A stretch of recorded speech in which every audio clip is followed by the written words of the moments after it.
গত ৫ আগস্ট বিমানবন্দরে একটি ভিডিও ভাইরাল হয়। সেখানে দেখা যায় অস্ত্রশস্ত্রে তাড়াহুড়ো করে কিছু পুলিশ দৌড়ে পালাচ্ছে। পরে এমন আরও বেশ কয়েকটি ভিডিও দেখা যায় সামাজিক যোগাযোগ মাধ্যমে। ভিডিওগুলোতে পুলিশের গার্ডস ড্রেস ও নানা সরঞ্জাম পরে থাকতে দেখা যায় বিমানবন্দরের পার্কিং এরিয়াতে।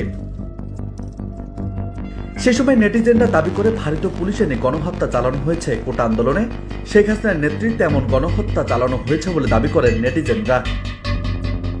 তবে এবার একই দাবি করল আন্তর্জাতিক অপরাধ ট্রাইব্যুনালের চিফ প্রসিকিউটর তাজুল ইসলাম।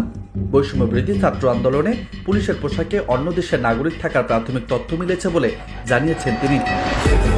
তাজুল ইসলাম বলেন, ছাত্র জনতার আন্দোলন দমনে পুলিশের পোশাকে থাকা কিছু ব্যক্তির বিদেশি নাগরিক হওয়ার প্রাথমিক প্রমাণ মিলেছে।